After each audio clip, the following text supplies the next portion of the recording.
Okay, here I have a handout, which is a take-home test, but I'm not going to give it to you till the end. And it's got nothing to do with what I'm going to say, so you don't have to listen to it. I'm going to start with the theme of romance. I've got two or three poems that have to do with relationships. And typically, when I write relationships, this is never good news. Especially about relationships gone bad. And here is one that has gone bad. It's the end of a romantic relationship, and often one of the two parties is very bitter. And that's the case with the person saying this. The poem's called Voodoo. When he left her, Lucy nursed a grievance, bitter and legitimate. She stitched and stuffed the doll and called it Michael, little and invertebrate. 2 pins through his wandering eyes, a double prick for his deceit. 1 for the lips that spouted lies, 1 for the heart, 2 for the feet. She stuck the victim, but with every pin she took her own green venom in. The Venus hiss we heard was Michael getting deeper under Lucy's skin. Flesh is weak, even Lucy's own. Stitching and stabbing Michael, Lucy sewed her own heart shut. With every hole, the pins like iron entered Lucy's soul. The next one I'm going to read is on this. It's not the same thing, because this is the beginning of a romance that might actually succeed. And I always say about this one that it came to me when I overheard a couple of people speaking at a nearby restaurant. And one of the girls or women was saying, I can't deal with him, he just brings so much baggage. So this poem is all baggage. Don't tell me you expect to find a guy who comes with just a day pack. That's enough to date on, baby. But to marry on? You're bothered by a little freight? But why? Give me a man who's traveling with stuff, with serious luggage, not just carry-on. Whole skeletons in Samsonite, who brings impedimenta, parents, kids, ex-wife, outstanding loans. The stained and rumpled things in steamer trucks and duffels are life. The more of it, the better. Where you've been and what you've brought along, if you've been far and filled a lot of battered leather, then don't call it baggage. It's just what you are. And the next one I'm going to read is about relationships, is again not a very happy one. This actually refers to 2 famous fictional adulteresses. I don't even need to tell you their names. I don't want. You can get their first names. I don't think I need to tell you their surnames. The title is Anna, Emma. Anna, Emma, I turn to you as experts on adultery, though you're only fiction, for advice on conducting an affair. How to meet him to start with? Not a ballroom, not these days. At the office? At a bar? How to manage the black lace, the mascara, all the tricks that are wasted on a husband. And I'd like a lesson in how to lie, how to hide what will only get more flagrant every day with the brazenness of habit, how to handle the twinges of remorse, and what to do when the novelty goes stale, how to keep the romance's pages turning faster when I can see the story's end. Are you guys hearing me? Yes. Okay.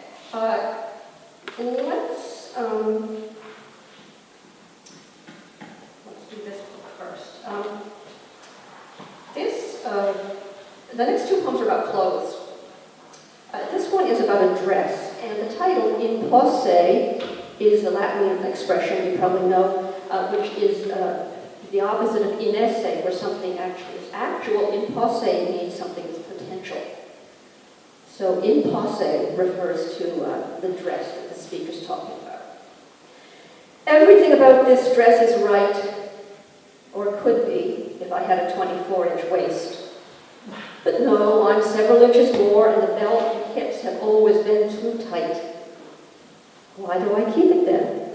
I'll tell you why. I may be, at the moment, what you see. Inside me is a waist of 23, so real, so in my reach that, what am I? My current size? Or the several inches less that waits there, beautiful and out of view? The self that slips like silk into a dress. If you only had it in you, is it you? If it's there, exercised, I'd argue yes. You're what you could, even if you don't do. Oh yeah, the next one. Is this book? I think it's in this here. Yes. This is a little ghoulish. And it's not about a dress, it's about nightgowns. And it's called Thrift Shop. Several flannel nightgowns, nearly new, and I'm the flannel type. Besides, the price was dirt cheap at $3 each, and they were made for someone just my height. But who would wear and wash new nightgowns once or twice and give them hardly ever worn away? You know as well as I do who. Well, why suddenly 7 nightgowns with their naps still blooming on the flannel would be sold? Not because some young girl thought she'd try something alluring like spaghetti scraps or satin. No, the flannel type is old. And she, I think, is more than old. And wizened down to mere thin bones, she wears the height we have in common like a negligee of flesh so sheer, transparent, that it isn't there at all, dirt cheap, and now each night reminds me to be thrifty with my days. Let's see. Oh, yes. We're going to move away from clothes and go to something else, but whatever I can find. I bet this has happened to you. You go to an attic or your cellar or something, and you find a book that you haven't looked at since you were a kid, or a young woman or a young man. And you thumb through it, and you look at the comments that were written in the margins, the Marginalia. And this happened to me. The poem's called Marginalia. Finding an old book on a basement shelf, gray, spine bent, and reading it again, I met my former, unfamiliar self. Some of her notes and scrawls so alien that though I tried, I couldn't get behind this gloss or that, back to the time she wrote, to guess what experiences she had in mind, the living context of some scribbled note.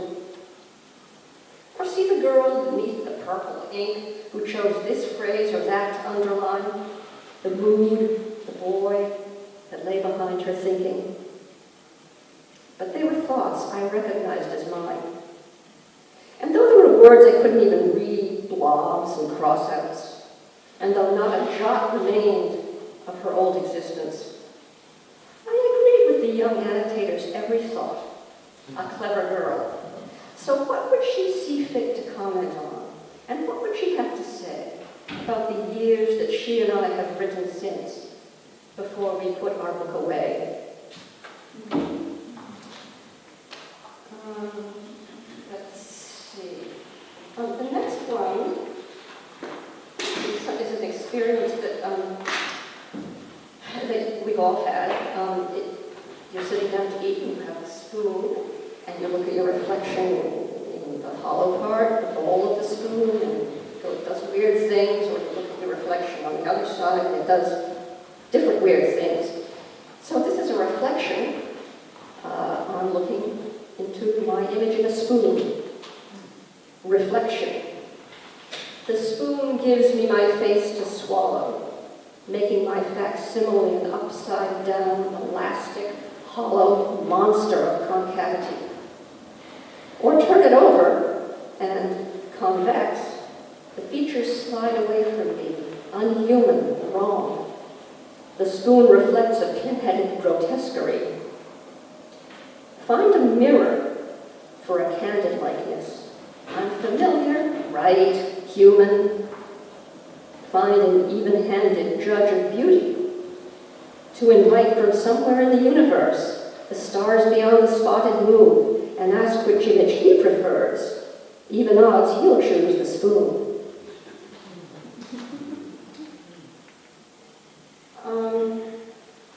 This will happen if I stand up too much longer. The poem's called Backache. It's about evolution versus Genesis, so I hope I don't offend anyone. I don't think it comes down. Backache. Only yesterday we swung the trees and knuckled the crawling, fronded jungle floor. Today we stand at 90-odd degrees to earth. And are we better than before? How easily I'd walk erect if I'd been part of someone's plan. If there'd been an architect to make a better job of man. I would have been designed, created, comfortable, and straight or bent, whether I walked or brachiated, I'd be a creature that was mint.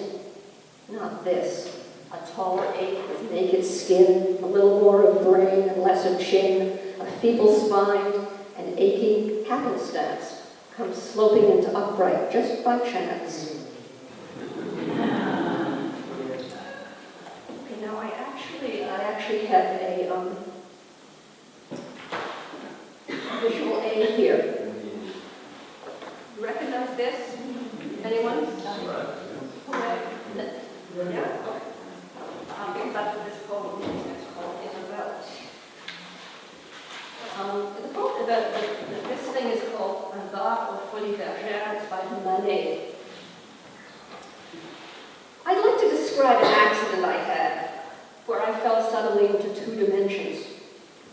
I was standing at the kitchen table thinking about my winter jacket, maybe about the Black Death or the dog. My arm isosceles the table's surface, hands on both sides out along its edge. I'm someone else. A trick of recognition, and in a flash my body is transposed into the barmaid aux folies bergères. I'm there. I've been assumed into the picture, where I've taken flesh among the bottles, hands on the marble bar, and in the mirrors the chandelier, the smoky room, buveur, the velvet ribbon about my throat, the locket, and under the rose in my décolletage, and corseted into a serious hourglass. There'll be heartburn before the night is out. It's a painting. It's flat. Pick up a surface, no way in, there's no z-axis. But I'm there, in Paris, 1880-something, and now I fold my arms, widen my stance. I'm Mr. Clean. A couple of cushions. I'm Maya Desnuda, which I will not see, right? I'm the discus thrower. I'm Christina, yearning across the field. I just pick up the pose and run with it, like Proteus escaping from himself.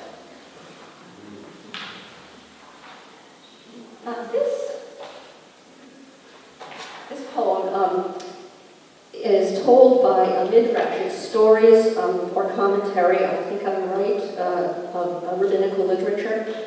And it's about a princess, I guess, named Vashti.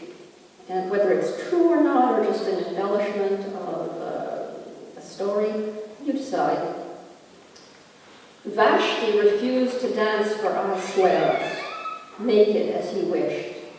Even the timbrels stuttered to a halt, embarrassed. Vashti's reason? It was simple. Horror at cavorting bare. A reason so absurdly tame that rumor whispered. Secret pimples, boils, or better, leprosy, or worse. How fabulous if Vashti had and hid, as gossip claimed, something too awful to unveil, coiled against her coccyx, where they said she bore a spotted tail. Now, here's one that is true, even though it was written about a guy in the 6th century. This is the kind of thing that you wouldn't make up. This is about Alboin and the Princess Rosamond. They lived in northern Italy in 560-something. Alboin killed the Gepid king and took the daughter for a wife. Their marriage was like any other. He had issues, lying, brawling, grassy teeth. She would have loved to have it formally annulled. It wasn't for philandering that Rosamond finally took his life. It wasn't his stink. She wasn't bothered by his abuse of alcohol exactly, but his habit of drinking from her father's skull. Okay,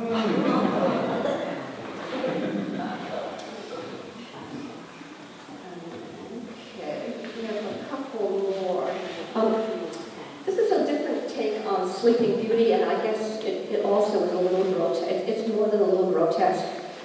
It's what would happen if Sleeping Beauty were real. Sleeping Beauty.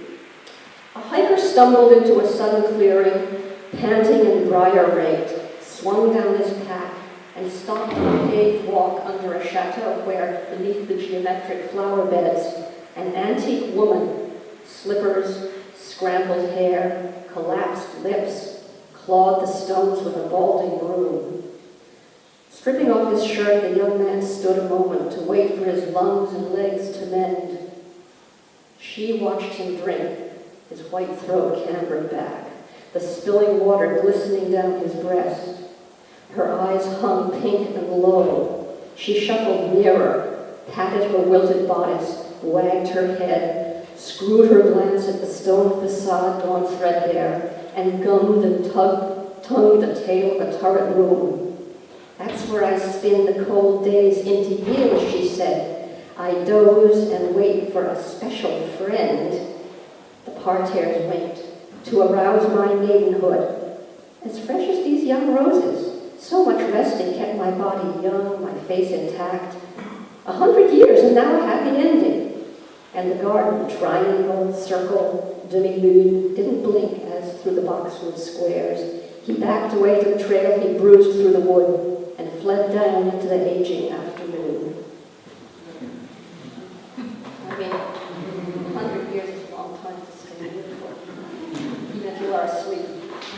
I'm going to end literally with a bang. This is about an exploding child. So it's called Gladis and the Exploding Baby. Now, as a teenager, I hated to babysit. I never did. I think how much worse it would have been for, or it probably is still, if you get a nice old lady to be a babysitter for a brat. And that's what happens here. Gladys and the Exploding Baby. She didn't mind watching Krista's Henry, Gladys said. So, Friday night at 7, Krista with her husband in the service. Krista, 22 years old, had to go out sometimes after all. Krista always tried to pay her. Oh no, Gladys always said, I couldn't. Henry's good as gold. Gladys arrived. Henry, in pajamas, kissed his perfumed mother, and at 9:30, after stories and milk, preferred, shrilly, not to go to bed. Henry's forehead rumpled, then the shirred skin filled, the creases flesh pressed up flush. His eyes bloomed out as blue as grapes, his veins stood up and percolated. Gladys patted her heart. The situation. Gladys fluttering, Henry swelling. Henry red, a flash of sciatica daggered Gladys's hip. Henry purple, oversaturated violet, indigo cyan. Henry steaming, Gladys bleating. Henry boiling, Gladys retreating behind the door. Krista wafting home too late.